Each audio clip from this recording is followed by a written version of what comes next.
a number of public sector bank and public sector enterprise like UCO Bank, Union Bank, Hindustan Aeronautics Limited, BHEL, SBI, and SG Global Security Service, and so on. Also, he was also appointed by Government of India and RBI as chairman of the Technical Expert Committee for Punjab and Sindh Bank Strategic Turnaround. Mr. Ravi was nominated as a member of SEBI Takeover Panel, and SEBI's Mutual Fund Advisory Committee (IRDA) had also nominated Mr. Ravi as a member of their Insurance Advisory Committee. Mr. Ravi is the Business World Jury for Festival of FinTech in 2021 and was ICAI Member of July for Award for Excellence in Finance Reporting for the 2012 and 13. So I would like to invite Yes, Raviji, kindly enlighten us. Namaskar, good evening to all of you.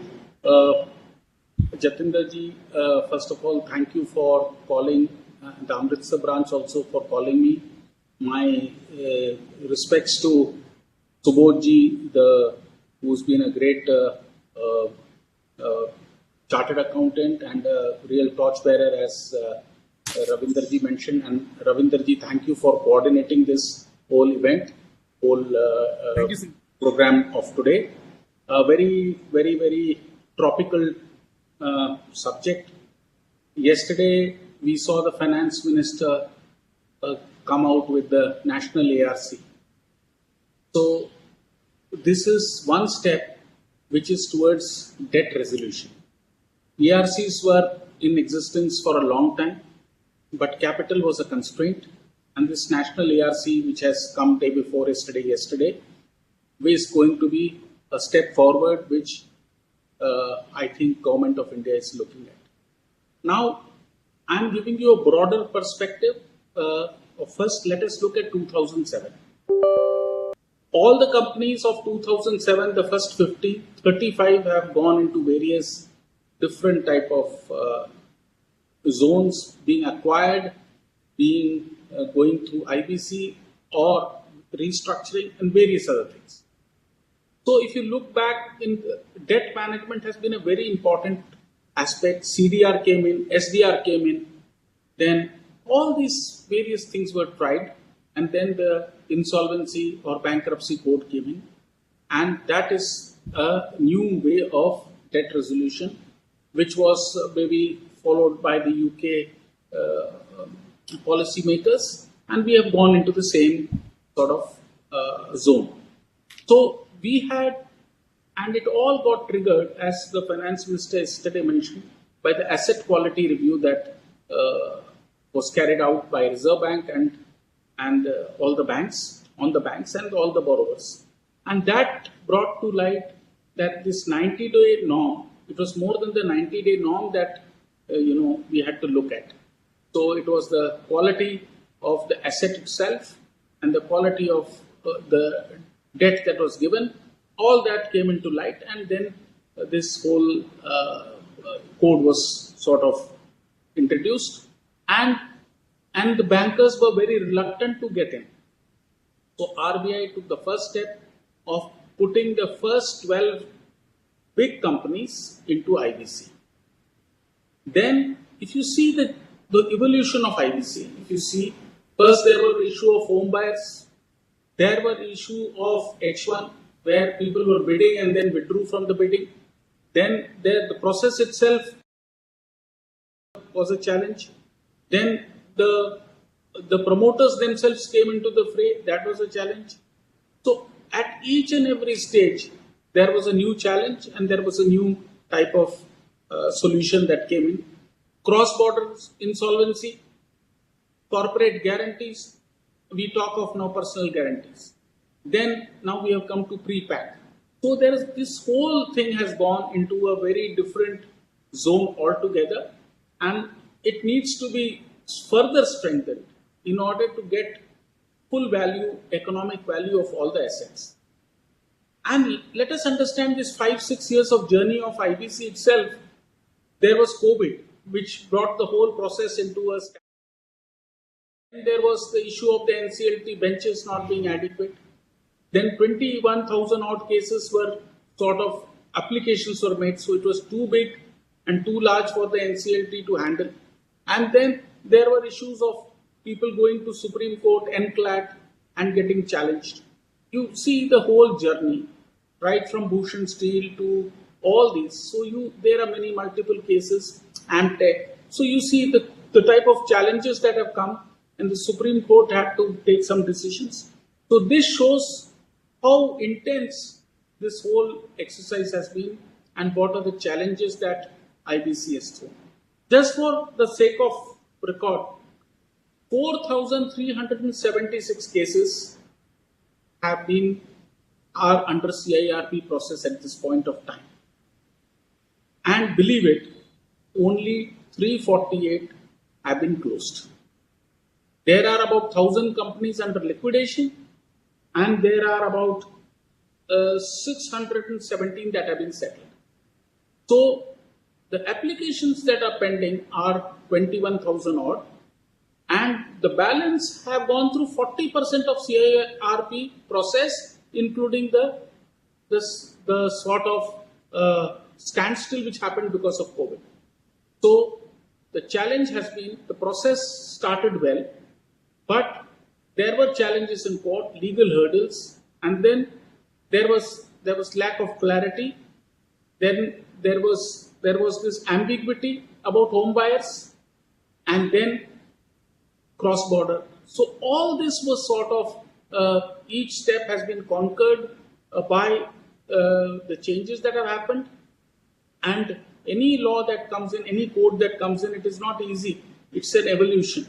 And I think this is an evolution, and it's also a test on the legal system. Our legal system is strong, but the benches were less, and the decision-taking time was too much, and too many cases, and that is why the pre-pack is being brought in, and that is why I think settlement prior to going to IBC is also a very important step that needs to be strengthened. Dialogue, dispute resolution, and I think that is the way forward for any debt to be managed. So this is one side of the story. Let us take the other side of the story. If you take the average resolution, it is 30 to 40%. So which is supposedly low. There are two sides of the coin or theories. One, they say it's too low. The other say that it is time value for money. You have at least settled. It could have dragged on for years. At least you got the valuation. At least you got the money. So there are two ways of looking at it very differently. But in this whole process, what has happened to India? We have got Varde, SSG, Kotak, Edelweiss, and Farallon. All these have invested hugely in India on this distressed asset space, and more to come. And yesterday you saw SEBI has announced an AIF for distressed asset, which is going to come, and this is going to be, I think, the next level of engagement. So for the professionals, it was a great opportunity. For the lawyers, it was a great opportunity. For the bankers, it is a one-time good opportunity to clean. For the ecosystem, the excess baggage that we carried, we cut it off. And for the new investor, there is a value in which they can invest. After all, the value was very high because interest on interest, compounded interest, and also bloated interest, bloated debt, return of accounts. Then for the bankers, it's the cleaning of the balance sheet. And yesterday, the finance minister did mention about re-engineering or re-energizing the bank, and of course recapitalization. But this was a great method to sort of give an opportunity to, and also the last but not the least, to the management who are not performing, that you can be out of your business and that somebody will step into your shoes if you do not perform very well. So this is the whole shift that has happened in the last in the last few years of the IBC code. Now, how do we go forward? And there are three big shortcomings. The COC, which takes decision, has to be empowered. You cannot say, I'll go back to the bank and confirm and come back. So the bankers will have to be empowered. The representation has to be at a higher level based on the level of debt. You can't have a very big debt being represented by a very junior person in the organization. You have to have a person who can take the call or has the powers to go back and take the call. So that is one great change that needs to be done, the COC. Second, the IRP. IRP has also to be proactive, graduate to resolve things. And that is what I think we are all learning. It's not that everybody has come with a lot of knowledge because it's just 4 or 5 years old. So IRPs are also learning, and the distinction will be between success and failure will be how you will resolve these issues. The third, new investors. At a very low price, you are getting good investments. And people will be willing to take calls on India, in India and outside India, from outside India. And that is what is going to be, because we can't look on capital from inside. There has to be some capital that comes from outside. And then the last piece is the national ARC, which is coming in, which will clean the balance sheet. Banks will have better rating and banks will move forward with it. So this is my take on IBC. We have to declog the legal process, and that is what is very important. We have to make it faster, we have to make it time bound, and we have to be more proactive as far as IBC is concerned. And the law and the code has to change, keeping in line. Foreign investors come to India, they want a quick resolution. They don't want prolonged court cases. And that is what has been a deterrent. And that is what should be sorted out. So this is my take on IBC. It's a great step. It's a big reform. Needs to do well in terms of infrastructure. Needs to get better values. And needs to become more proactive. So that is what I have to say on IBC. I thank Jatinder ji, Ravinder ji for inviting me. I was given 15 minutes. I think I'm just 1 minute away or 30 seconds away. And as Subodh ji said, we are all very conscious of the time. We are also conscious that it's a Friday night. And I'm also conscious that you all are looking for a great evening with the family. And thank you so much. And been a pleasure. And especially with seeing Subodh ji after 4 or 5 years, it's been a great pleasure to see him after such a long time. Thank you so much. Thank you sir, for such a wonderful keynote presentation. And you have mentioned very, you can say, this area is very big, but need to understand from pin to pin, small steps to understand, and then you can take a big picture out of it, that how we can resolve these issues in the coming future. Harry, thank you. Thank you very much, sir, for your kind deliberation. Thank you, Subodh ji. I am going to put my camera off and closely listen to you. Thank you, sir. Thank you all the participants and the Amritsar part of it. Really, taking such a good initiative, and well done. Sir, one thing more. We also invite you at the Amritsar. If you feel comfortable, you can visit our Amritsar Holy City at any time. It will be my most welcome for that. I have been visiting and I will visit. Thank you. Thank you so much. Now, I would like to invite our eminent speaker today, is Subodh Kumar Agrawal ji. First of all, I would like to give the brief note about the professional career. Subodh Kumar Agarwal ji, a practicing chartered accountant and practicing insolvency professional from Calcutta. The member of Institute of Chartered Accountant of India as well as Institute of Chartered Accountant of Australia. He also qualified IP professional and registered with IBBI.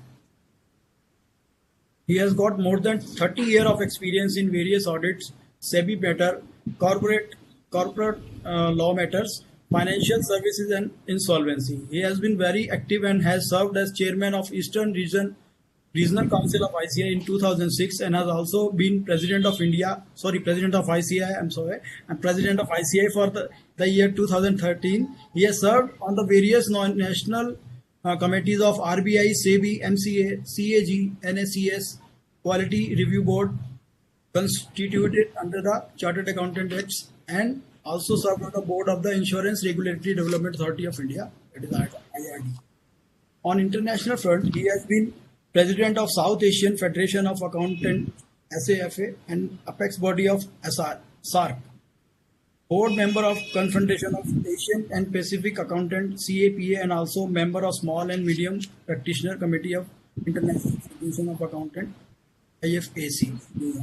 He is chairman of the advisory committee of IIP, ICI, and also associate with Chamber of Commerce. On the academic front, got all India rank in CA final exam held by the Institute of Chartered Accountant of India, has delivered lecture in various seminars, symposia and conferences organized by EIRC, ICI, various study circle, IBBI and other organizations on insolvency and other professional topics. So I welcome CA Subodh Agarwal ji to give and enlighten us on the topic. Please, over to you, Subodh Kumar ji. Thank you, Ravinder ji, for your introduction. My introduction by you, I don't know whether I deserve that or not. Being in various committee, it is automatic. When you're part of the CA issue, you don't have to do anything. You only enter issue and you will get all the things along with your council, or as if you become president, vice president, it comes to you. Yes. If you become the member of the committee, you have to devote time, you have to justify that.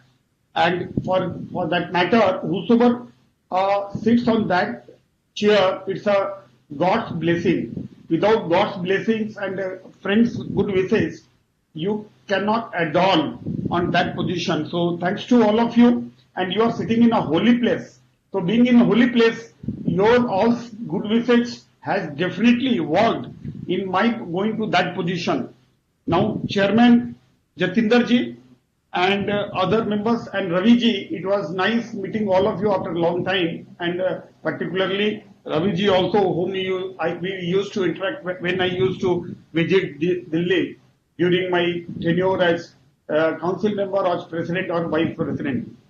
When Nanda ji called me to speak on the topic, I just grabbed the opportunity when Nanda ji and when Surinder Paul ji also called me that I am invited to speak on insolvency. In fact, I am more comfortable with insolvency than on debt restructuring. Though both goes together, because insolvency cannot go without debt restructuring. The reason being, insolvency is coined as resolution mechanism, restructuring mechanism, not as a recovery mechanism. The topic given today is management accounting insight, managing debt restructuring and insolvency. The moment you talk about restructuring, insolvency will come into picture. When we talk restructuring, we talk restructuring only when there is a distress, that there is a cash flow mismatch. Then we talk about the restructuring. The moment you talk about insolvency, the idea comes into mind of the common man, layman. Oh, insolvency. That means in Hindi we talk about हम क्या कहते हैं, insolvent हो गया company, इसका मतलब company का दिवालिया निकल गया. तो इंसॉल्वेंसी को हम कहीं ना कहीं दिवालिया से जोड़ते हैं, जो कि सही नहीं है. इंसॉल्वेंसी का मतलब होता है कंपनी में डिस्ट्रेस है और डिस्ट्रेस को रिस्ट्रक्चर करना है. अपने प्रेजेंटेशन के दौरान में अपने देखेंगे इंसॉल्वेंसी का प्रॉपर मायने क्या है. इंसॉल्वेंसी का ऑब्जेक्टिव क्या है। रवि जी ने बड़े सुंदर तरीके से 15 मिनट में, जो मैं 1.5 घंटे में बोलूंगा 1 घंटे में बोलूंगा, रवि जी ने 15 मिनट में, रविंदर जी आपने सही कहा, रवि जी ने 15 मिनट में वो सारांश दे दिया कि ये पूरे टॉपिक का, ये पूरे थीम का, कि managing debt restructuring and insolvency. तो मैं उसको थोड़ा से डिटेल में बोलूंगा, लेकिन उसके बाहर कुछ नहीं बोलूंगा जो रवि जी बोल के चले गए हैं, और जो शांति से सुनेंगे हमको कैमरा ऑफ करके, मैं उसी को केवल इलेबोरेट करूंगा। आज के एजेंडा में अपने डेट रिस्ट्रक्चरिंग और इवोल्यूशन ऑफ आईबीसी, इंसॉल्वेंसी का इवोल्यूशन कैसे हुआ और कैसे ये आगे बढ़ा, मैं थोड़ा डिटेल में जाऊंगा। इसलिए इंसॉल्वेंसी क्या है इसके बारे में अपनी बात करेंगे, और अपने जब बात खत्म करेंगे उसमें कुछ सुप्रीम कोर्ट जजमेंट के साथ में और क्या अपॉर्चुनिटी अपने चार्टर्ड अकाउंटेंट के लिए, प्रोफेशनल के लिए, उसकी बात करेंगे। इंसॉल्वेंसी बोलने से दिवालियापन नहीं है, इंसॉल्वेंसी बोलने से हम सबको यह समझना होगा, यह है mismatch of cash flow, distress, cash flow का हमारा प्रॉब्लम है, ये इंसॉल्वेंसी है, ये हमको समझना होगा। नरेंद्र मोदी जी ने, हमारे जो प्राइम मिनिस्टर जिनका कि आज बर्थडे भी है, उनका आज वो बर्थडे बॉय है, उन्होंने कहा था किसी एक मीटिंग में, doing business has become easier in India due to insolvency and bankruptcy code, the banking system has also got strengthened. इसका मतलब जो बैंकों का पैसा अटका हुआ था, जो जो जो अनप्रोडक्टिव एसेट में अटका हुआ था, उसको इंसॉल्वेंसी कोड के द्वारा, उसको रिस्ट्रक्चरिंग के द्वारा, उसको हम लोग प्रोडक्टिव यूज में लेके आए हैं। इंसॉल्वेंसी मैं जैसा कह रहा हूं कि is not a bad word. Uday Kotak ji ने कहा था, सभी जानते उदय कोटक जी को, capitalism without financial failure is not capitalism at all, it but a kind of socialism. जहां पर अगर हम बात करते हैं इंडस्ट्रियलाइजेशन की, जहां पर हम बात करते हैं प्राइवेट इन्वेस्टमेंट की, जहां पर हम बात करते हैं प्राइवेट पब्लिक पार्टनरशिप की, जहां पर हम बात करते हैं ओपन इकोनॉमी की, वहां पर अगर इकोनॉमी ऊपर जाएगी तो नीचे भी आएगी। जहां पर सक्सेस होगा फेल्योर भी होगा, जहां पर इंडस्ट्रियल लगेगी वहां पर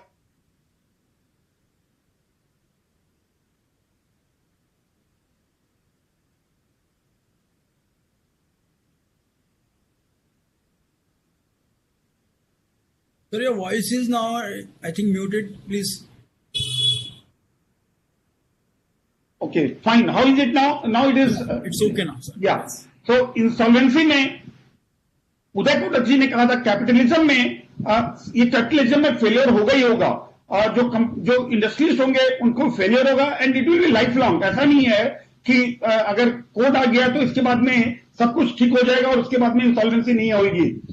अगर आप देखें, डाटा देखें, कोविड के पहले जब इंसॉल्वेंसी कोड स्टार्ट हुआ था, हमारा एनपीए करीब 10% था, कोड चालू हुआ घट के 7% हो गया, बट जैसे ही कोविड आया वापस 14% 15% हो गया है। तो इकोनॉमी में अप्स एंड डाउन चलेगी और ये कोड चलेगा। मैं इंडायरेक्टली ये कह रहा हूं, जो हमारे प्रोफेशनल मित्र इंसॉल्वेंसी में के प्रोफेशन में आना चाहते हैं, वो ये ना माने कि सुबोध अग्रवाल पहले से आ गए, इनको काम मिल गया, अगर हम जाएंगे तब तक काम खत्म हो जाएगा। उदय कोटक जी ने क्या कहा था, जब तक कैपिटलिज्म रहेगा फेलियर होता रहेगा, और ये फेलियर होगा इंसॉल्वेंसी चलेगी। इंसॉल्वेंसी का मतलब होता है financial debt and financial rebirth. Death होती है, एक मैनेजमेंट आउट होगा, नया मैनेजमेंट आएगा, उसको रिजोल्यूशन करेगा और वो फिर कंपनियां चलेगी। इसीलिए प्रोबेबली गवर्नमेंट ने कहा कि जो गवर्नमेंट का पहले फर्स्ट पोजीशन, जो कोई भी कंपनी अगर इंसॉल्वेंसी में जाती है या कोई भी कंपनी में डिस्ट्रेस होता है, तो सॉवरेन राइट जो होता है, उनको पहला राइट होता था, उसको खत्म करके कहा कि नहीं, they will be now sitting on the 5th position. तो उनकी वाटरफॉल मैकेनिज्म में 5th पोजीशन में उनको मिलती है। नाउ डेट रिस्ट्रक्चरिंग क्या है, हम डेट रिस्ट्रक्चरिंग को समझेंगे तभी हम इंसॉल्वेंसी को समझ पाएंगे। लेकिन मैं इस सेमिनार के पहले चरण में आपको बताना चाहूंगा, कृपया अपने दिमाग से निकाल दे कि इंसॉल्वेंसी का मतलब दिवालियापन है। इंसॉल्वेंसी का मतलब दिवालियापन नहीं होता जो हम कॉमन पार्लेंस में समझते हैं। इंसॉल्वेंसी का मतलब होता है cash flow mismatch, financial distress है जो कि हम रिजोल्यूशन करके, रिस्ट्रक्चरिंग करके ठीक कर सकते हैं। अभी रवि जी ने हमें डाटा दिया जिसमें उन्होंने बताया कि अगर 300 कंपनियां रिजॉल्व हुई है तो 1000 कंपनियां लिक्विडेट हुई है। इस मैटर पे अपने बाद में बात करेंगे, बट 300 कंपनियां रिजॉल्व हुई। अब ये आधा ग्लास खाली है या आधा ग्लास भर्ती है, ये देखने का, वेदर हाफ फुल और हाफ एम्प्टी। मैं कहता हूं कि हाफ फुल है, आप कहते हैं कि हाफ एम्प्टी है। हाफ एम्प्टी का मतलब 1000 कंपनियां लिक्विडेशन में गई, हाफ फुल है मतलब 300 कंपनियां रिजॉल्व हुई। अपने को कंपनियां रिजॉल्व हुई, जो कंपनी एनपीए थी, काम नहीं कर रही थी, कंपनी अनप्रोडक्टिव, जो हमारा रिसोर्सेज था वो अनप्रोडक्टिव यूज में था, वो यूज में आ गया। सबसे पहले अपने को यह बात समझना होगा, ये जो सुबोध अग्रवाल की कंपनी है, हम कहते हैं रविंदर जी की कंपनी है, 100 करोड़ रुपए का लोन ले रखी है। ये कंपनी हमको यह समझना होगा, रविंदर जी उसके मालिक है, but it's the economic resources of the country. आप जब देश की इकोनॉमी की बात करते हैं, जीडीपी की बात करते हैं, हम क्या कहते हैं, जीडीपी 5% बढ़ गया, जीडीपी 10% बढ़ गया। How the GDP is calculated? GDP जो इंडस्ट्रियां हमारे कंट्रीब्यूट करती है, ये रविंदर जी की कंपनी, ये सुबोध जी की कंपनी, ये रवि जी की कंपनी, ये जतिंदर जी की कंपनी, ये हमारे सुरेंद्र पॉल की कंपनी, ये जो ग्रोथ करती है ये कंट्रीब्यूट करती है और देश का जीडीपी बढ़ता है। So these are the economic resources belonging to the country. May be individual say that it is my company, but in collectively it's the economic resources of the country. हमको economic resources के बारे में बात करनी है। तो date restructuring क्या है? It is a process of reorganizing the whole debt of the capital. We are only talking about the debt restructuring, not the equity restructuring. So we will focus only on the debt restructuring, and whereby we negotiate in common parlance, we negotiate with bankers, creditors, the vendors, that the operational creditor. अभी तक हमारे पास में क्या mechanism था? अभी तक जैसा रवि जी ने भी अपने साथ में शेयर किया, there were framework for revitalizing distressed asset, CDR 2015 तक था। उसके बाद में फ्लेक्सिबल रिस्ट्रक्चरिंग आया 525 और अलग अलग नाम से आया। देन आया SDR, when CDR were closed in March 2015, SDR आया, it failed. Then ownership change आया, इट फेल्ड। देन S4A आया, अगेन इट फेल्ड। जब सारी स्कीम फेल होने लगी, in the mean time IBC code भी आ गया था। इस दरमियान गवर्नमेंट ने जब देखा कि गवर्नमेंट की जो रिस्ट्रक्चरिंग स्कीम फेल हो रही है, आरबीआई ने तब एक नया सर्कुलर इश्यू किया, जो कि सर्कुलर 12 फरवरी 2018 का सर्कुलर था। And that circular was for framework for revitalising distress asset. अगर आप याद करें, वो 12 फरवरी का सर्कुलर, सारे सर्कुलर को विड्रॉ करके एक सर्कुलर रह गया, एक रिस्ट्रक्चरिंग की स्कीम रह गई। But then it was debated, various cases were filed in the Supreme Court, और सुप्रीम कोर्ट में इसमें काफी बहस हुई। Probably hundreds of the petition in different judicial forum, including high courts, etc. It was filed, and all were collected and taken to the Supreme Court. Supreme court में एक popular judgement आया धरनी sugar के नाम से, और उसने ये 12 फरवरी का सर्कुलर को नल एंड वाइड किया। ये सर्कुलर नल एंड वाइड क्यों किया गया? क्योंकि इस सर्कुलर में यह कहा गया था कि अगर नहीं होगा तो कंपनियों को इंसॉल्वेंसी में जाना होगा। यहां पर सुप्रीम कोर्ट ने यह स्टैंड लिया कि अगर reserve bank of India under section 35A of the banking regulation act, 35 capital A में अगर किसी पर्टिकुलर कंपनी का नाम देती है कि ठीक है, ये 10 कंपनी, ये 20 कंपनी इंसॉल्वेंसी में चली जाए, जैसा कि 7 जून 2017 का सर्कुलर आया था, जिसमें 12 कंपनियों को, जिसको कि हम डर्टी डजन बोलते हैं, 12 कंपनियों को इंसॉल्वेंसी में देने के लिए बोला था। वहां तक वो ठीक था, बट ये जो 12 फरवरी 2018 का सर्कुलर आया, it was issued under regulation 35AA, capital AA। तो इसके तहत ये था कि आप किसी भी कंपनी को ले जा सकते हो इंसॉल्वेंसी में, वो डायरेक्शन था। सुप्रीम कोर्ट से no, you can not mandate each and every company to go to insolvency and under insolvency and bankruptcy code. That is against the fundamental right, and then make the circular null and void by way of the decision in Dharni Sugar. तो supreme court के decision के बाद में RBI ने, reserve bank ने एक नया framework बनाया और 7 जून 2019 को एक नया सर्कुलर किया for prudential framework for resolution of the stress asset, where by an option was given along with the other options कि आप इंसॉल्वेंसी एंड बैंक्रप्सी कोड को भी यूज कर सकते हो। ये मैंडेट नहीं था कि आपको कंपनियों को इंसॉल्वेंसी में ले जाना ही पड़ेगा। 3,000 से ऊपर की करोड़ की कंपनी है, 500 करोड़ से ऊपर का आपका एडवांस है, तो आपको इंसॉल्वेंसी में ले जाना पड़ेगा, ये मैंडेट नहीं था। उसमें था कि पहले आप आइडेंटिफाई करो। उन्होंने ये बताया कि ये सर्कुलर किस पे लागू है, शेड्यूल कमर्शियल बैंक जिसमें कि आरआरबी नहीं आ रही है, then all India term financial institution which include NABARD, NHB, EXIM bank, small finance bank, and then systematically important non-deposit taking finance company and deposit taking NBFC को include किया था, उस पर एप्लीकेबल है। और उसमें लिखा था, उसका पर्पस क्या था, early identification for the distress, and उसमें this directions were issued without prejudice to issuance of specific direction. तो जैसा मैंने कहा कि स्पेसिफिक डायरेक्शन जो है वो 35AA में ही इश्यू किया जा सकता है कि आप इन पर्टिकुलर कंपनी को लेके जाओ, बट आप स्पेसिफिक नहीं बोल सकते हो कि 500 करोड़ से ऊपर का एडवांस है तो आपको इंसॉल्वेंसी में ले जाना ही पड़ेगा। That time the circular said that all the advances having more than 2,000 crore will have to be taken to the insolvency and bankruptcy court. So due to that, that circular was required to be made null and void and were withdrawn. नया circular जो है उसमें कहते हैं, उसमें यह कहा गया है कि बैंक उसकी रिजोल्यूशन की चेष्टा करेगी, उसके लिए फ्रेमवर्क बनाया, और बैंक अगर देखती है उसमें रिजोल्यूशन नहीं होता है तो bank can go to the insolvency and bankruptcy court. So that decision is to be required to be taken by the individual bankers. There was no mandate from the Reserve Bank of India.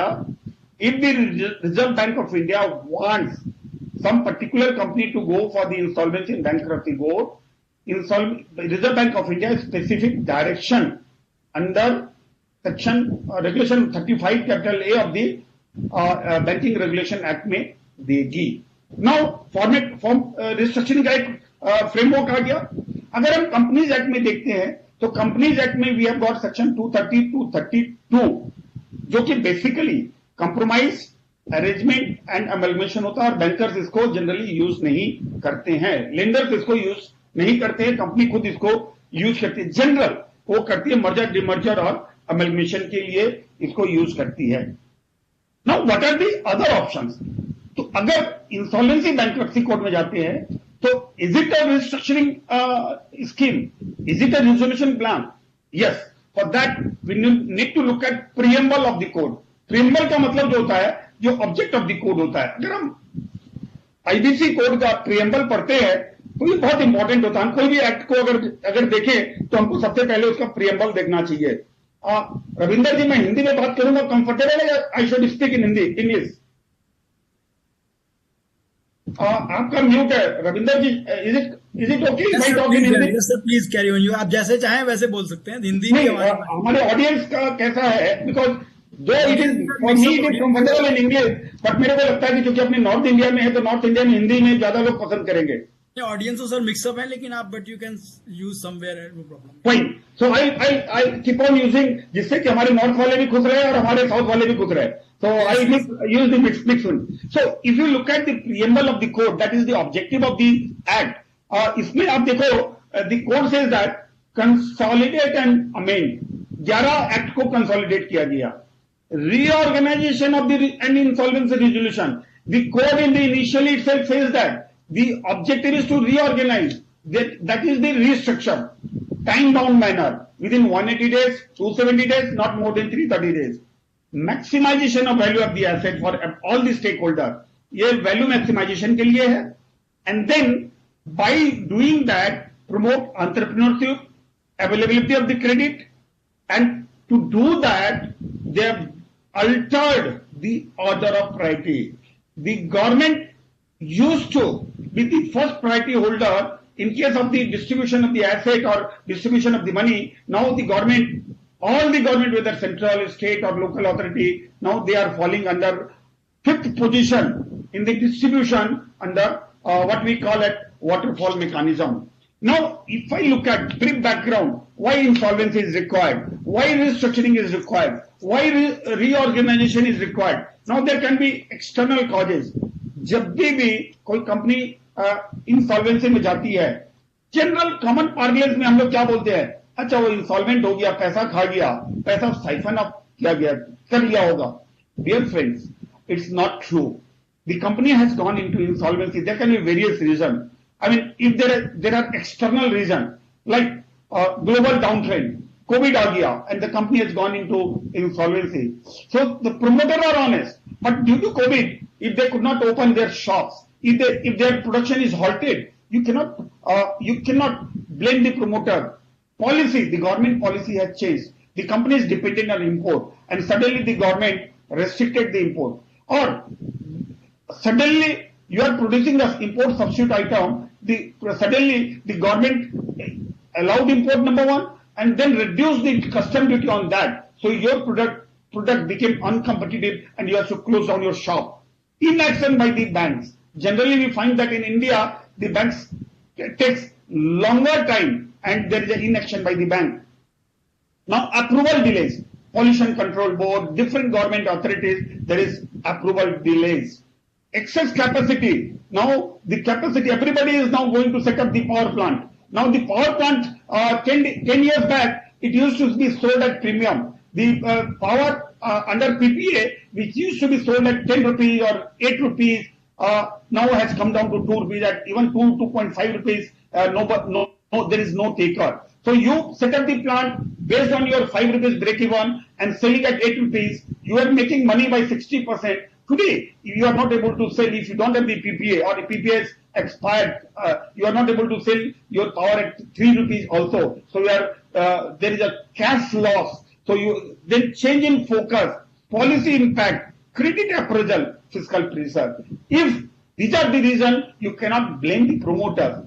And moreover, under Insolvency and Bankruptcy Code, there is a mechanism whereby transaction audit, forensic audit can be done. And now, after the transaction audit and forensic audit, there is no malfeasance, no fraud. Then the promoter cannot be held responsible. And then the promoter has all the right to come back. So that's why under the Insolvency and Bankruptcy Code, restructuring is right. Suppose if I am not competent, if I am not capable, or if I have no money, then the opportunity will be given to the new investor who are called resolution applicant. उनको मौका दिया जाएगा. But I being the previous promoter, and if there is no fraud and malfeasance, I have all right to come back as a clean slate. So once that resolution is done, and I am given a free certificate that fine, there was no malfeasance.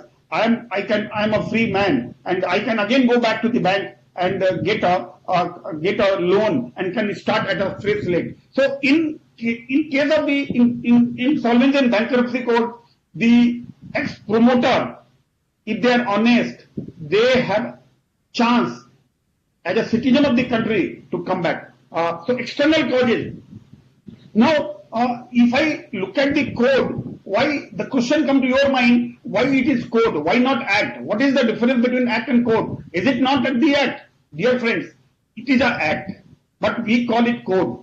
Code means it's like a Raymond man. जो हम लोग कहते हैं ना कि Raymond man का मतलब you go inside the Raymond shop. You will get the shirts, blazer, tie, socks, underpants, underwear, everything you will get in the shop. And if you come out, you are a complete man. So likewise in the code, it's an expressway. It's like traveling on a Yamuna expressway. It's like traveling on a Pune expressway. If you travel, nobody will disturb you. If you travel by 150 kilometer speed, so there is no hindrance. So in the code, as I said, to make this code, 11 acts were modified. Schedule 1 to 11 are there attached, which are part of the code. So that if this code is implemented, no other act will say, no, there is a collision. And then there is section 238 under IBC code, whereby it says that it supersedes if there is any conflict with other act, this code will supersede the other act.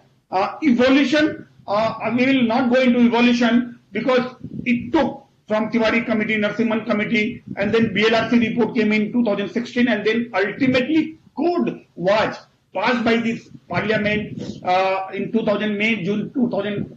2016, but fully notified from 1st December 2016. What is the main theme of the code? It is movement from promoters to lenders, and the resolution professional on behalf of the lender will become the acting CEO, in common parlance CEO, but control of the company, and he will run the company as a going concern. Friends, for insolvency there were other activities also, but probably many 90% of us who have not read the IBC code, they will not understand what Presidency, Town Insolvency Act and Provincial Insolvency Act is there. So the legal framework so far we have already discussed.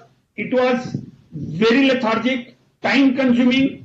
It used to take 1 decade, 2 decades. Nobody knows what will be the result, when will be the result. But with this code, we know that the matter will be resolved. Though the code gives 330 days time, initially it has taken 2 years also, 3 years also. But with judicial pronouncement, there are so clarity coming in.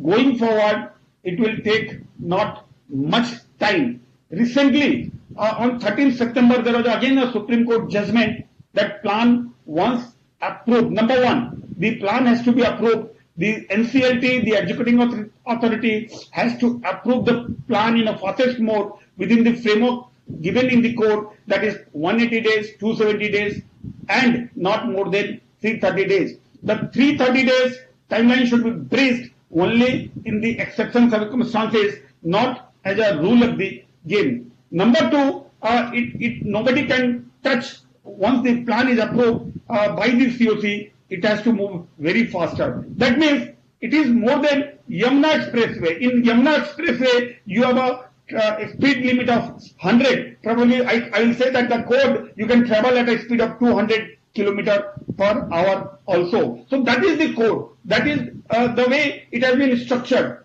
And you know how dynamic it is. In this code, which was promulgated approximately 5 years back, now there has been as many as more than 10 times changes in the act. There has been as many as more than 15 times changes in the regulation. That means the moment government find, the regulator find that there are some difficulty in implementation, it takes the feedback and with due process make the changes in the rules, regulation and even the act.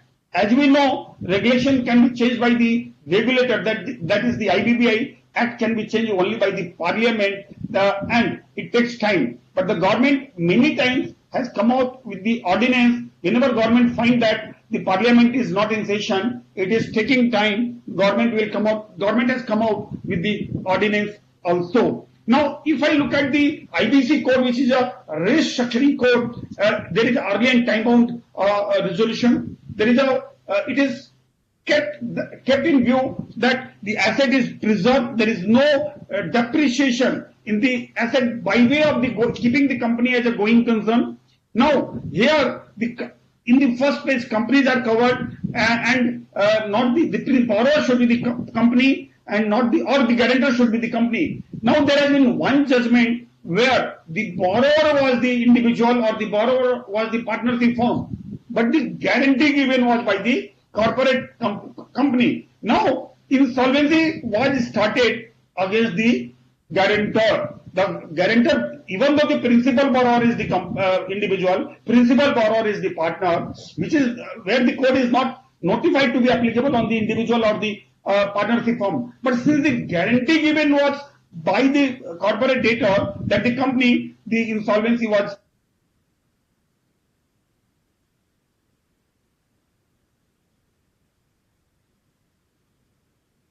Your voice again has been muted. Please unmute that. Okay. The financial lenders, the operational creditor, and the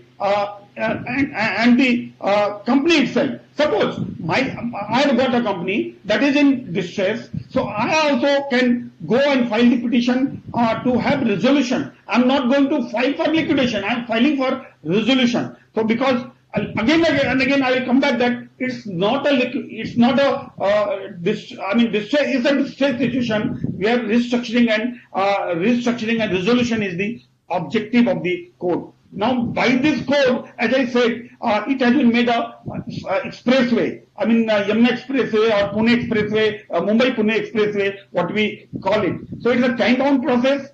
Now there is a principle-based approach, and now there is also scope for voluntary liquidation also.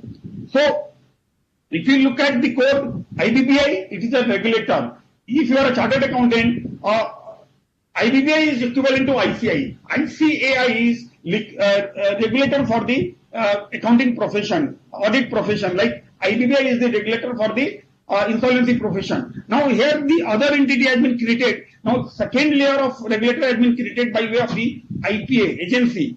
Now there is NCLT, DRT, which are the executing authority, and first appeal NCLT, and final appeal Supreme Court. The best part in case of IBC is the executing authority can be only NCLT. You cannot go to civil court. You cannot go to high court. High court only where there are a fundamental Article 226 is applicable. Only there you can go to the high court. Otherwise, high court will not listen to your system. Now, the data that Ravi ji also provided, if you look at till now, till June 2021, around 4,500 cases were admitted. Now, if you look at, there are 27 benches. In 5 years, 4,541 cases were admitted and approved 400, liquidated 1349. If we add 1349, 1400 and 400, then somebody will say that out of 1800 cases, only 400 were resolved. That means there it is more liquidation than resolution. My dear friends, let us appreciate this. When this code came into picture, there were NPA accounts which were languishing since more than 5 years, 10 years, 15 years. Even the cases which were there under BFR, it was there. So that means in those cases, in most of the cases, the asset were deprecated, and there was no value in the asset. That means terminally ill cases were there. So out of the terminally ill cases, if you could resolve even 30-40%, that is great. That way, if you look at, as I said, whether half full or half empty, I look at it as half full, not the half empty entity. Now, if you look at the professional, right now there are around 3,600 professionals. Out of that, more than 2,000 are chartered accountant, 2,300 are chartered accountant. So around more than 60% professionals are chartered accountant. So our issued members are more attracted. I will say that our articles of training is such that we are more fitting into this profession.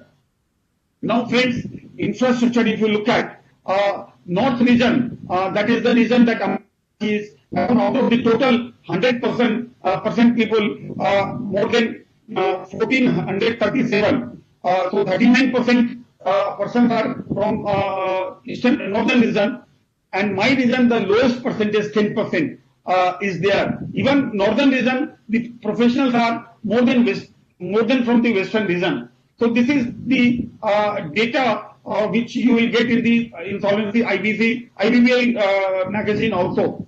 Now recovery, if you look at the recovery through resolution, most of the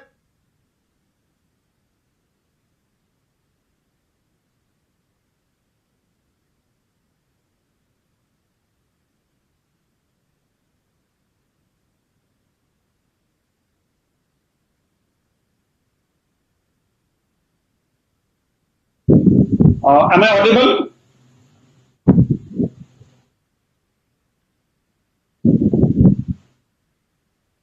Hello. Sir, am I audible? audible now, sir. Yes. Hello? Yes, sir. Now you are audible, sir. Fine. And my presentation is there? Your voice is clear. No problem at all. Just a minute. My presentation is there? Yes, the presentation is here. Fine. So,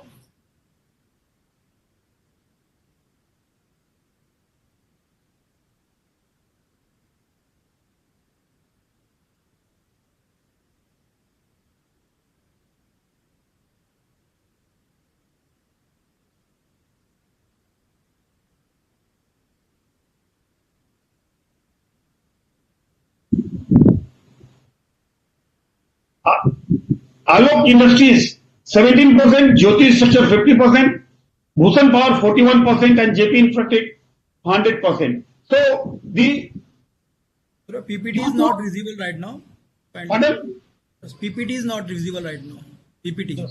Okay, I'll just check again.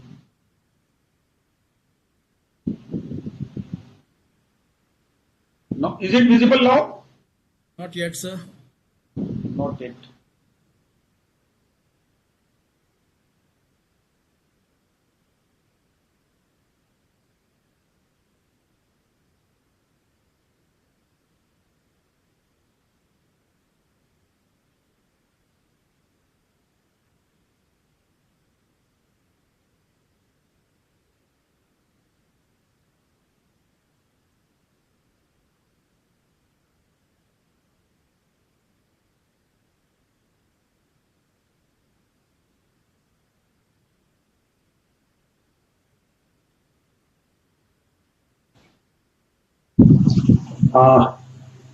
Yeah.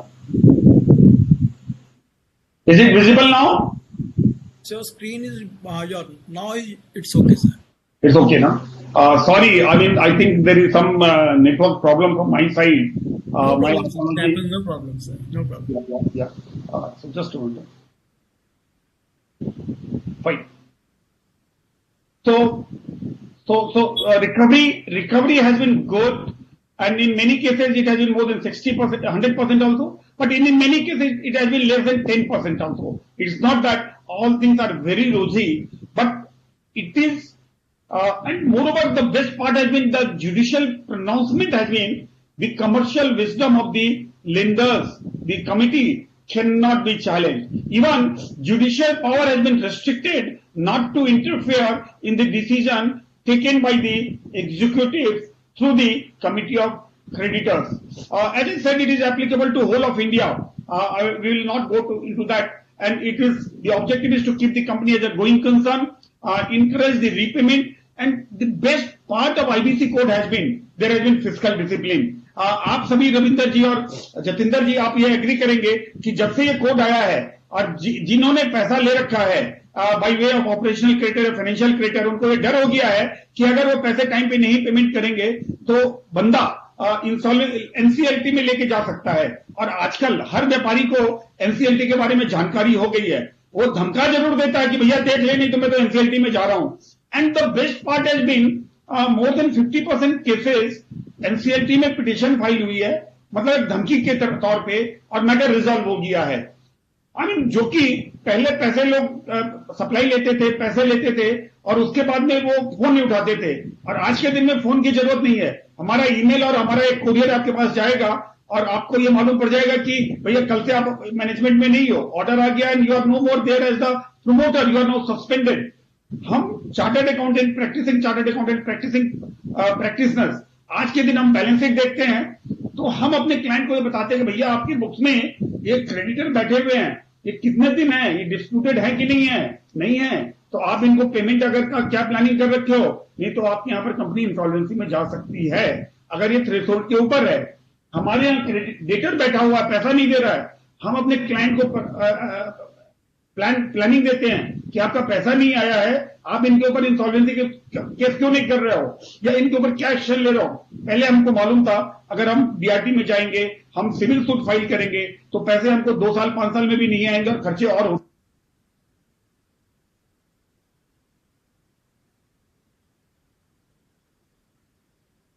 Sir, your voice has been muted again, so please. Yeah. How is it now? It is okay? Yeah, it's okay now. Fine. तो ये इससे ये हुआ कि छोटे व्यापारी को काफी फायदा हुआ, बट अभी ये कोविड में जो लिमिट 1 लाख की थी बढ़ा के 1 करोड़ रुपया कर दिया गया है, जिसके कारण छोटे व्यापारी को थोड़ा तकलीफ हो गया है। लेकिन उसमें जो छोटे एमएसएमई थे जिनके पास में डिफॉल्ट होता था, 1 लाख रुपए का डिफॉल्ट होता था, तो उनके पास में नोटिस आ जाती थी, उनको रिलैक्स हो गया, उनको रिलीफ मिल गया। तो ये दोनों तरफ से है, अगर किसी को तकलीफ हुआ तो किसी को आराम भी हुआ है। जो एमएसएमई जो पेमेंट नहीं कर पा रहे थे उनके लिए थोड़ा सा रिलीफ हो गया, नहीं तो उनको हरदम लोग धमका के कि तुम्हारी फैक्ट्री बंद करा देंगे, तुम्हारा बिजनेस बंद करा देंगे, वो ये कर लेते थे, जो कि अब नहीं होगा। नाउ इसमें इंसॉल्वेंसी में अगर आपने जाते हैं तो इंसॉल्वेंसी में अगर आप देखो, अगर आप हम बात करते हैं जो पहले रिस्ट्रक्चरिंग हमारे प्लान थे सीडीआर, एसडीआर, S4A, उसमें हमने रिस्ट्रक्चरिंग कर लिया। रिस्ट्रक्चरिंग करने के बाद में भी हमें टैक्सेशन में कोई बेनिफिट नहीं होता था। नाउ अंडर इंसॉल्वेंसी अगर हम कोई राइट बैक करते हैं तो हमको टैक्स लगता था। Now under insolvency if I look at there are many income tax benefit that is available to me.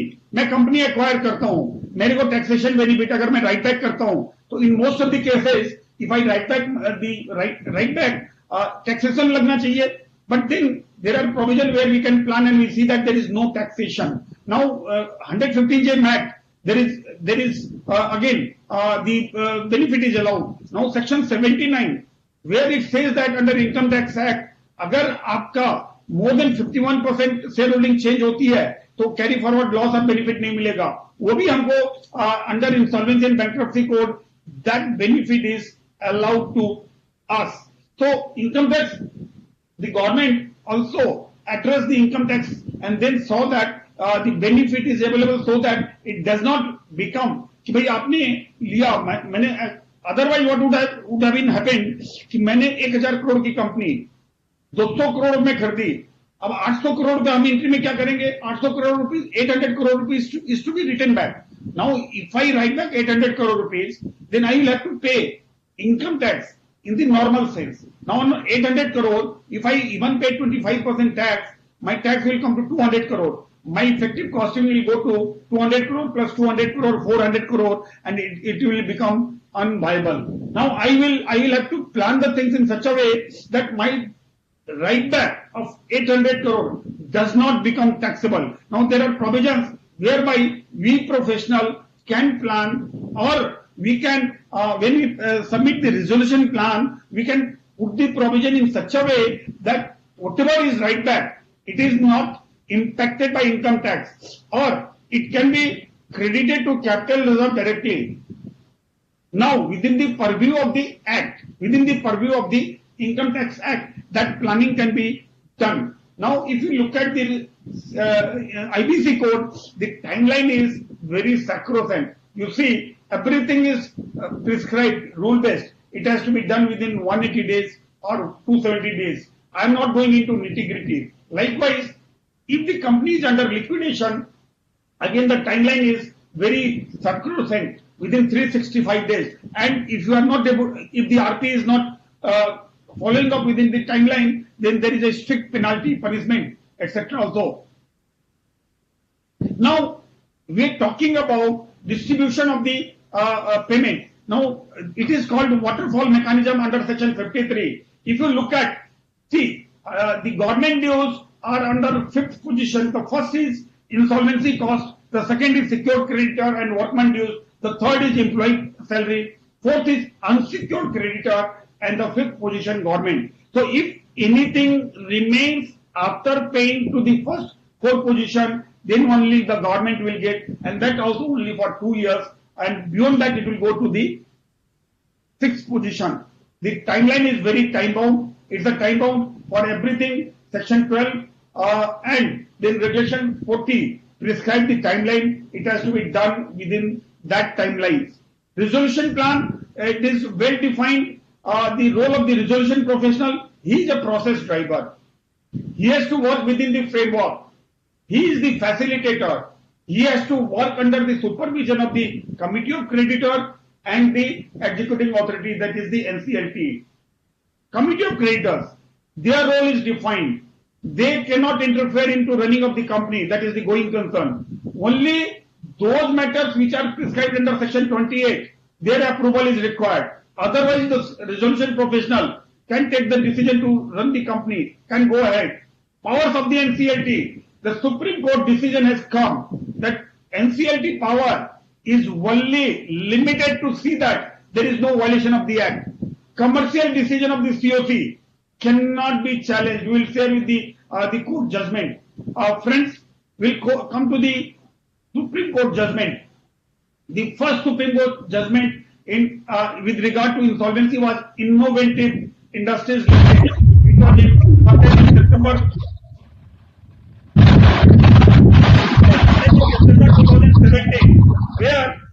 it was held that IBC is an exhaustive code on the subject matter of insolvency. Now in Swiss River, Justice Rohinton, who recently retired, he said, defaulters' paradise is lost. Defaulters' paradise is lost due to IBC, introduction of the IBC. In its place, the economy's rightful position has been regained and constitutional validity was upheld of the IBC code. Friends, we all know in the index of ease of doing business, which was 136 in the year 2016, after introduction of the IBC code, it has been brought to 50 to 60 position in the world ranking out of 190 country. I mean, that is the impact the IBC code has made in the ease of doing business. In our country, there was entry route was very easy, but there was no exit route. By way of the IBC code, the exit route has been made easy. As I said initially, IBC code is a super expressway. It's a Yamuna expressway. It's like a Yamuna expressway. That means it supersedes if other act come and try to interfere. Now, section 238 is there. In the Innovative Industries Limited, the Supreme Court said if there is repugnancy between two acts, say Insolvency Bankruptcy Code, and I'm taking example Income Tax Act. If there is conflict between two acts, section 238 of IBC code, which is a non-obstante clause, by using section 238, the provision of IBC code will prevail. Now, what is repugnancy? The Article 254 of Constitution of India will go on that. I am not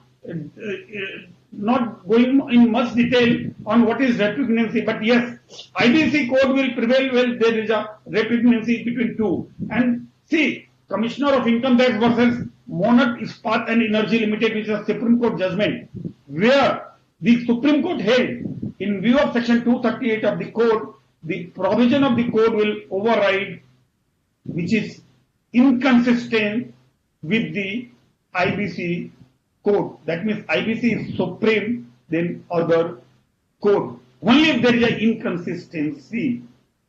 Now, their question came up whether law of limitation is applicable. As we know, we all remember जब हम लोग bank audit पे जाते थे, in good old days हम कहते थे भैया एक्नॉलेजमेंट है कि नहीं, एडी है कि नहीं, एक्नॉलेजमेंट आपने रखा है कि नहीं, या कंफर्मेशन रखा है कि नहीं. In those old days when manual time was there, वो ब्लैंक पेपर साइन करके रखते थे एक्नॉलेजमेंट का कि नहीं देखो हमारे पास है, आप बोलो मैं डेट भर लूंगा. Now that day time has gone. It's a e-era, a digital era. Now most of the cases we know that law of limitation is for 3 years. After 3 years, your debt, even if you have outstanding for more than 3 years, it will become barred by law. Legally, you can't. I mean, you lose the legal right to claim your debt. Now, the question was there that came up that no, specifically it is not mentioned in the Act whether law of limitation is applicable or not. Initially, it was mentioned that law of limitation is not applicable to the IBC code. Then there was the government of India came out and changed the Act. Section 238 capital A was introduced, whereby it was mentioned that law of limitation is applicable to the IBC code. But then came up from when it is applicable. IBC code was introduced from 1st April 2016. Whether it is applicable from 2016 or from the date of the date. So some judgment came that only from 1st December 2016. But then Supreme Court came out in various judgments, BK Educational, Gaurav Hari Gobind case. No, it is applicable from the date the date became due. That is, date became due, from that date it is applicable. Then there was a dispute. What is acknowledgement? What is acknowledgement? Whether law of limitation, whether it is 3 years or 12 years limitation. Then the Supreme Court came out with a decision that no, since there is no specific, so it will fall in the residuary clause, and residuary clause says that Article 137 says that it is 3 years. So 3 years is applicable and 3 years. Then the question came, what is acknowledgement? Whether anything appearing in the balance sheet, whether that will be treated as acknowledgement. Initially, in all the judgments and various different judgments, it was mentioned that no, the entry in the balance sheet cannot be treated as a acknowledgement, and acknowledgement has to be individually given. Then ultimately, the Supreme Court, in the case of Vishal Jaiswal, which was a 15 April 2021 judgment, then came out with the judgment order that even entry in the financial statement will be taken as acknowledgement, and the date will revive for next 3 years from the last balance sheet, available balance sheet date. So now see, over the period, things are getting clarified.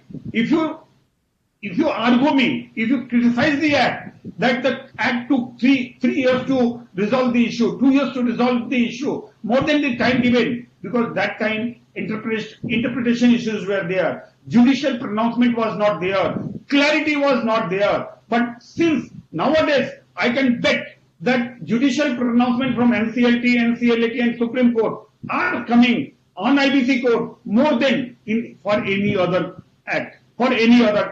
So going forward, the time taking for resolution will be much lesser than in any other case. Now, in case of Mobilux Innovation Private Limited versus Kirusha Software, the Supreme Court said that the Section 8, Section 9 for operational creditor, it says that if there is a dispute, the petition cannot be admitted. But then what is dispute? People started creating dispute, false dispute create करने का चालू कर दिया. Then the Supreme Court said that when there is a dispute, the dispute has to be pre-filing the demand notice. Then it said that अगर आप देखो, it is important to separate the grain from the chaff. धान में से जो चावल निकालते हैं तो उसको निकाल के देखना पड़ेगा कि वो डिस्प्यूट है कि नहीं. So it has to be look like actual dispute, not the created dispute. Now, Surinder, ArcelorMittal, it's a very famous case, as we all know, Essar Steel judgment. In Essar Steel judgment, many interpretational issues were clarified by the Supreme Court. एक बहुत बड़ा जो clarity आई कि हम जानते हैं relative. Now, if you look at relative definition, it says that insolvency and bankruptcy code, the related party, the relative cannot be the new investor, that is the resolution applicant. Supreme Court ने कहा कि you need to look at whether the person applicant is de facto or de jure. मैं example दूंगा Reliance industries का. Now, if I look at relative, Mukesh Ambani is relative of Anil Ambani. Now, if I go by the de jure, legal में अगर जाता हूं, Mukesh Ambani cannot bid for the company of Anil Ambani, which is in insolvency. But Supreme Court clarified, he is relative, but he has no control over Anil Ambani company. Since he has no control over Anil Ambani company, he is not de facto control. He can participate and bid in the process of resolution of the Anil Ambani company also. So see, this kind of clarity was given by the Supreme Court. Otherwise, on plain reading of the Act, it will be clear that you cannot participate. And then it also clarified that the new applicant need to get the company at a clean slate. That means, if the applicant had mentioned that I am giving 100 crore rupees for this company, he will only give 100 crore, not 100 crore 1 rupee. All the liabilities will be written off by paying 100 crore. Whether the liabilities are, whether somebody has filed the claim or not, it will die down. It will not have. And there was another very important judgment of the Supreme Court in Swiss Re1 case, which upheld the constitutional validity of the IBC code, and which said that operational creditor and financial creditor cannot be brought on the same footing because both are different. First time, in case of Sasidhar versus IOB, the Supreme Court said that the commercial wisdom of the COC cannot be challenged. Dear friends, there are various litigations where the executing authority NCLT were questioning why you sold the company, you resolved the company at X price, why not X plus Y? Now they cannot ask why X and why not X plus Y. Supreme Court judgment, in recent Supreme Court judgment which came on September 13, 2021 only, it was mentioned that the resolution plan once approved cannot be changed, number one, and number two, the time is sacrosanct. Even the NCLT don't have the power to extend the time as per their discretion. That means even the judiciary has no discretion in the name of the in maximization of the value of the asset. So that cannot be used. Now, in another landmark judgment on July, in Orator Marketing versus Samtex, the Supreme Court clarified that now we were under impression that to become the financial debt, there should be interest portion.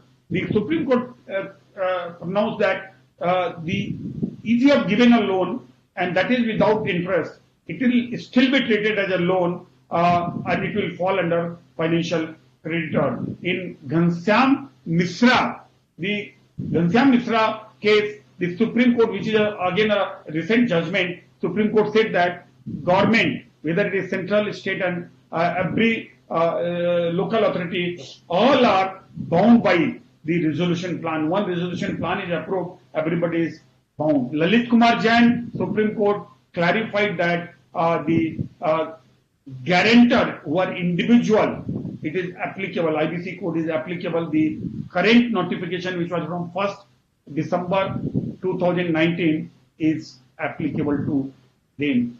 Friends, there is huge opportunity for chartered accountant and insolvency professional under IBC code, which is in true sense resolution mechanism or restructuring mechanism whereby you can advise. In fact, if you are a consultant or auditor of a company which is in distress, you can take this as one of the resolution mechanism. As you know, nowadays pre-pack has been announced. Now the new scheme pre-pack, the company, the promoter is itself under IBC code can bring out the scheme of the pre-pack, discuss with the financial creditor and through NCLT get it restructured. Probably there cannot be better mechanism than pre-pack for a MSME company. That is one. And for the larger company also, if you are falling in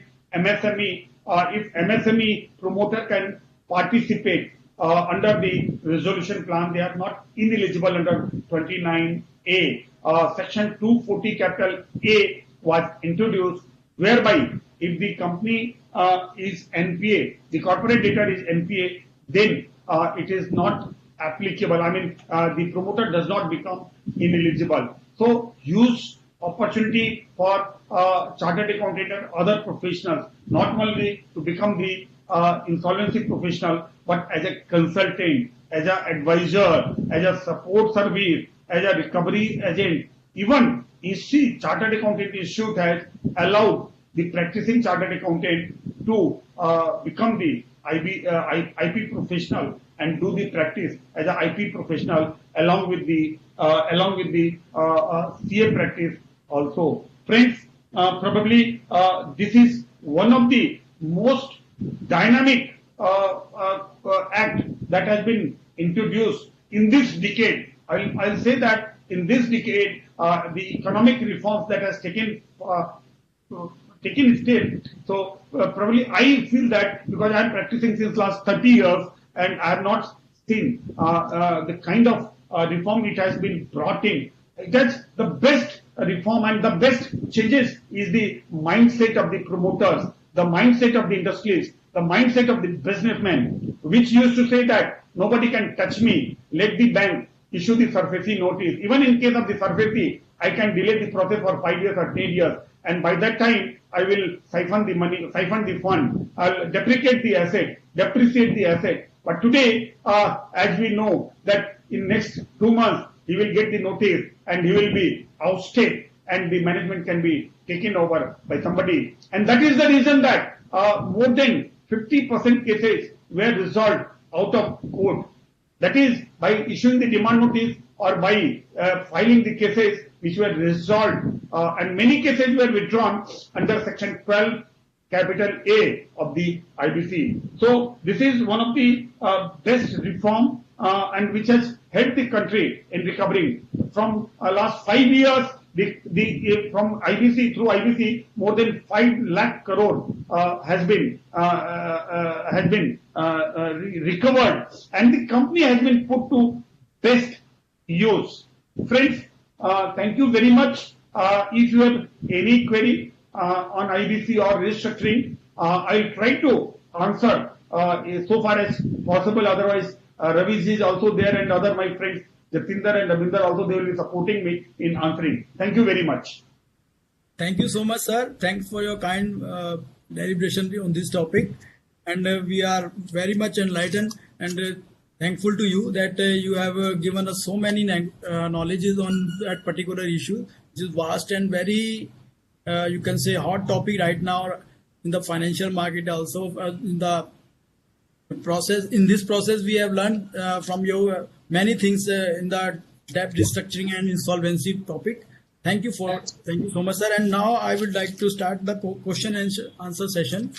First question is, somebody want to know that how debt restructuring happens.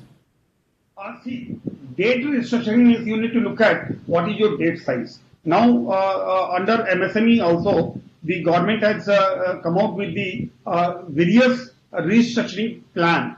So you need to look at your, so it cannot be fixed for everybody. So it has to, on a case-to-case basis, it has to be looked in. So now, if you have a larger cases, you can approach the bank. The bank, as I said, June 7, 2019, the framework was introduced. If it is a large case consortium, then the consortium, 60% consortium has to agree, and within 180 days after the consortium agrees, they sign the agreement. Within 30 days, agreement has to be signed, and within 180 days, it has to be resolved.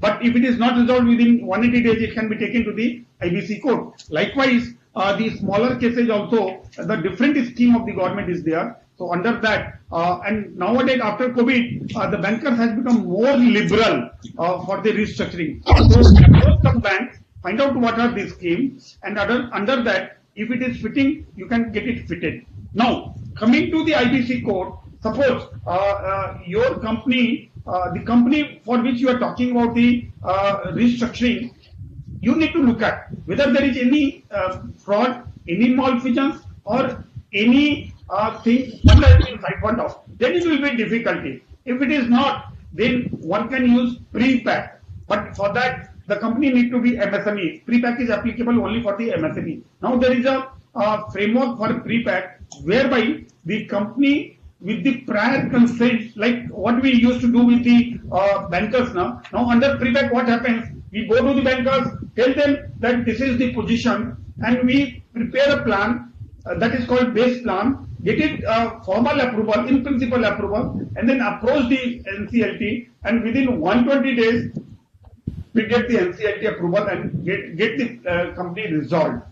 So there, the benefit is the promoter can remain there if there is no haircut to operational creditor. That means the haircut to financial creditor can be there, but if you have the haircut for the operational creditor, then the bidding process must be there. So if somebody wants to not the bidding process, and he want to retain the company, he need to ensure that there is no haircut to the operational creditor. So there are various schemes, various methodology. On case-to-case basis, we need to examine which fit for the particular company. The haircut also. Why so haircut is so happening and in spite of that fact, banks are also agreeing to that.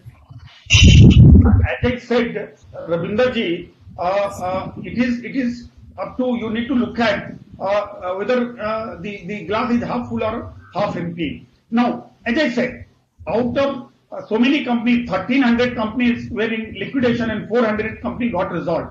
If you only look at those figures, you will say that, oh, IBC is not correct. I mean, around 70% companies are under liquidation and only 20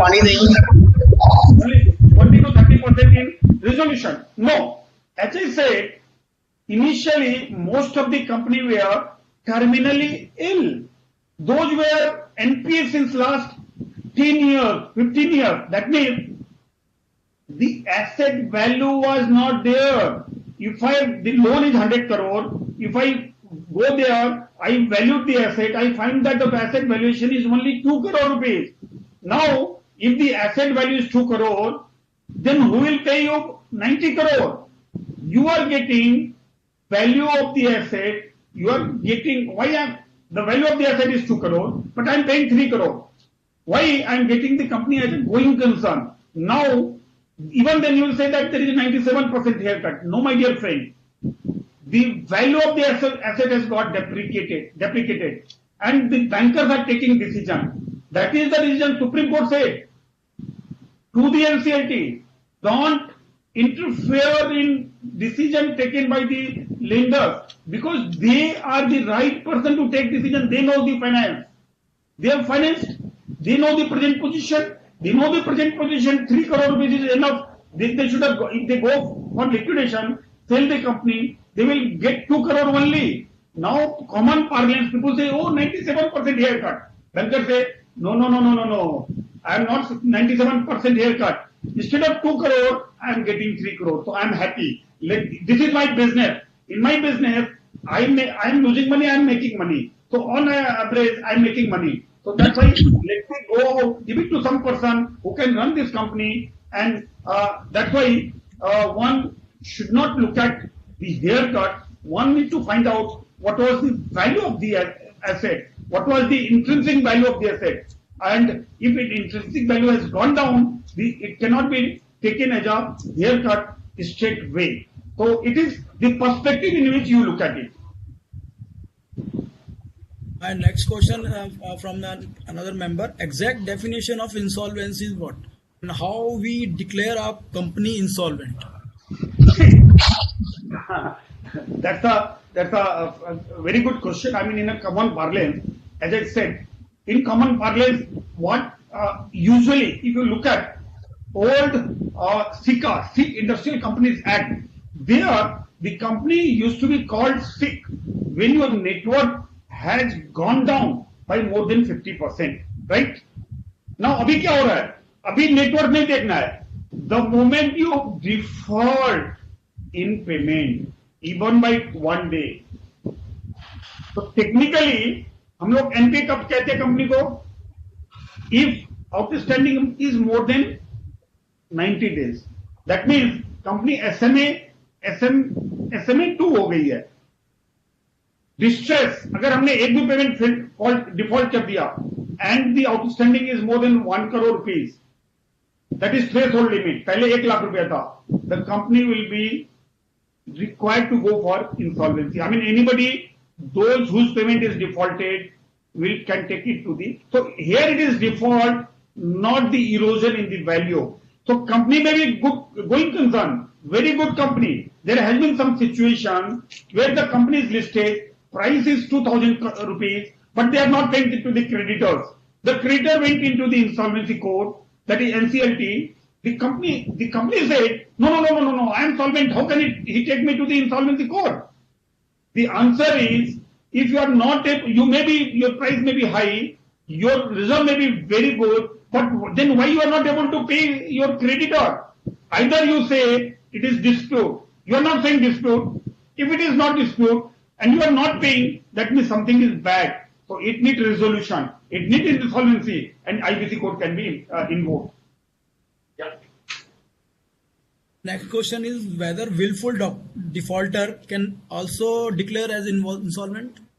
See, you do not wait for willful defaulter. Willful defaulter comes much later.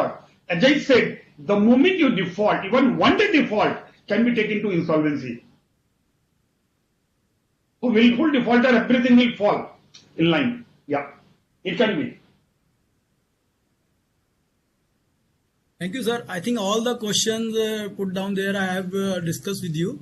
Thanks for the very wonderful session today. And I would like to invite now C.S. Shashi Palji, the Vice Chairman of Amritsar branch of NIRC of ICI, to kindly say his vote of thanks to all the eminent speaker and all the participants. Thank you, Ravinder Singh ji. Thank you, sir, for giving this opportunity. First of all, I congratulate Committee on Management Accounting of ICI for organizing this virtual CP meeting on the topic of management accounting insights, management debt restructuring and insolvency, top management perspectives. And also thankful to Management Accounting for making Amritsar branch as a host in this virtual CP meeting under the able leadership of our chairman, C.A. Jitendra Bansal ji. Earlier today, C.A.S. Ravi, Chairman and Director, Tourism Finance Corporation of India, given an address and enlightened us with his words of wisdom. In today's session, a very renowned personality and gem of our profession, past President Mr. Subodh Kumar Agarwal ji, addressed and deliberated a very smartly a technical and knowledgeable session on the assigned topic. We are thankful to you, sir, for sparing your valuable time for us and enlightening us on the management accounting insights, management debt restructuring and insolvency, top management perspectives. The subject itself is very vast and very deep and very technical, and you have explained each and every aspect in a very deep manner. Eminent speaker has shown a great command over the technical subject with excellent session. Sir, you have clarified each and every aspect in technical session. Also, you created interest of the members in this topic. And I think everyone has attracted with your wonderful and content-rich deliberation. The best part of the session, I feel, is that you have very smartly covered some important landmark judgments of Apex Board, which have nexus with today's topic. The question and answer session was also clarified some doubts with your deep approach. I think no session can be best from this session on this topic. I, on the behalf of Amritsar branch of NIRC and Committee on Management Accounting of ICI and our energetic chairman Amritsar branch, Jitendra Bansal ji, and members who are present there who have joined this virtual CP meeting, propose vote of thanks to you, sir, for deliberations on this knowledgeable session. And in future also, members need more and more knowledgeable session from you, sir. And I once again thanks to you, sir. Over to you, Ravinder ji. Thank you, Subodh ji. Thank you very much from my side also. It's really very wonderful. जैसे अभी शशि जी ने बताया ना कि you have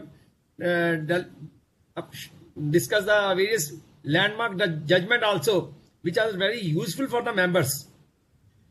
Sir, it's my pleasure. I'm thankful to all of you for giving me this opportunity to share my thoughts. क्या होता है कि जब अपने थॉट शेयर करते हैं ना, तो हमारी और क्लैरिटी आती है, हमको एक मौका मिलता है. वो कहते हैं ना कि वो आजमाइश करने का मौका मिलता है, फ्री में ऑडियंस मिलती है आजमाइश करने के लिए. तो आपने हमें एक ऑडियंस दी जो कि हमारे 1 घंटे की बकबक को सुनने के लिए और मेरे को प्रैक्टिस करने के लिए, और फ्यूचर में भी अपने मिलते रहेंगे. और एक सबसे बड़ी बात है कि सबसे मिलने का मौका मिला, तो इसके लिए आपको तहे दिल से धन्यवाद. फिर से बहुत शुक्रिया सर, बहुत धन्यवाद आपका. Thank you very much. Thank you very much. Okay, good night. Thank you, Ravinder ji. Thank you very much. All of you.